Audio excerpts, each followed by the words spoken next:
misunderstood me. What? Well, last week I said for you to look more professional, like me. I didn't say presidential, I said professional. And look at you, stovepipe hat. Dang the luck.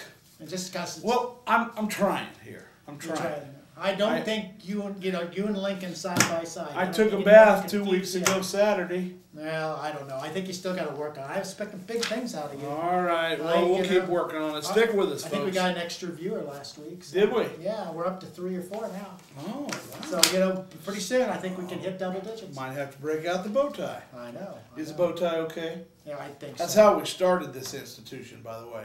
That red bow tie. Hello and welcome to your old news update. I'm a slightly more sophisticated Izzy Fitz. Yeah, we'll say slightly there. We're working on it. That guy's a stuffed shirt, Bud Driscoll. And I am yes, Bud Driscoll, the professional Bud Driscoll. Yeah, so I'm gonna tell them about you at our sponsors: Eagle Crest Retirement Community, 1501 East Magnolia, Headley's Clothing, 1829 South 9th. Keep working on him. Get after me, Glenn. And Smoky Hill Museum, 211 West Iron. Well, your history. Let's top the headlines from yesteryear, and you are on, right. Mr. Fancy. All right. December 27th, 1987, 25 years ago. Wow. Western Kansas was blanketed up to 7 inches of snow Saturday, while portions of central and north central Kansas were bombarded with pellets of freezing rain and snow. Pow. Snow started falling in Salina in late afternoon, and by evening it covered the ground. By 11 p.m., at least an inch had accumulated, and snow continued to fall. Mercy me. It's quite a difference between then and now. That's right. December 30th, 1987, 5 days after Christmas.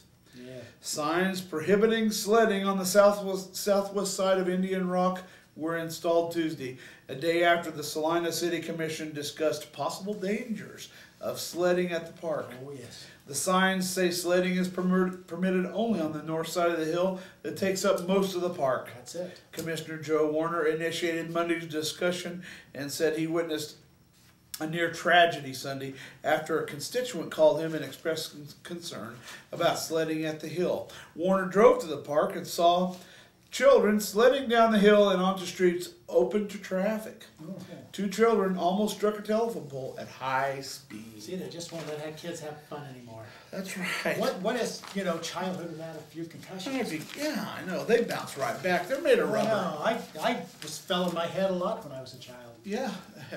Probably explains a lot. Explains the tie. Yeah, well. Yeah. December 30th, 1937. We'll go back 75 years now. The man on the street, the average American worker in the manufacturing industries, made more money per hour in 1937 than he did in 1929.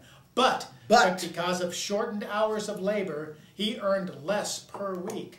Why, the average hourly wage for the 10 months ended October 31st was 61.7 cents. In 1929, it was 59 cents. That's right. By the week of 1937, the average was 27.52. And in 1929, it was 28.55. The 1932 Depression figures were 49.8 cents an hour and 17.05 a week. Wow. 17.05 a week. Mercy. It didn't stretch as far as it used to. Well, let's call on Santa. Santa, always December 24th, 1912. Letter to Santa. I am a good boy and I am 8 years old. I want you to bring me a pair of skates. I want an overcoat. Mama says you don't want to get so many things or he won't bring us anything. Your little friend, Thomas B. Anderson, RFD 5. It doesn't help to be greedy, Thomas. No, it doesn't. Okay, last but not least. Is it last? By Yes, golly, last it is. December 28th, 1912. Oh, here we go. Lying in the road in a drunken stupor and feeling the wheels of automobiles as they ran over him. Must be. The driver's unconscious of his presence, even though, I guess, running over somebody, I think he'd notice it. Right. Is the experience of Thomas Noon, a Vesper, who is today suffering at St. Barnabas Hospital with a dislocated hip and with various other bruises about the body. His injuries are not considered to be serious, however, outside of the hip dislocation. Noon was found last night. Noon was found at midnight. Noon at night. Was by Mr. and Mrs. Arthur White of Salina as they were driving their automobile north of town. The man was in the road midway between St. John's Military Academy and the Union Pacific Tracks. That's up that way. That's right, and apparently had been there for some time. He was in the middle of the road, and to passerby he appeared to be nothing more than a sack, or something that had been dropped in the road. And no one had thought of stopping to see what it was. Poor guy. I know. I hope he had a Merry Christmas. Yeah, I hope so too. Hope so too. Well, read more about the way things used to be in the look back section of Monday's Salina Journal. Right. Make sure to tune in to see, if Izzy's kind of improved himself next week. Use a little help here. I know. Christmas Be fun. past the hat. Christmas fun. We'll see you yesterday.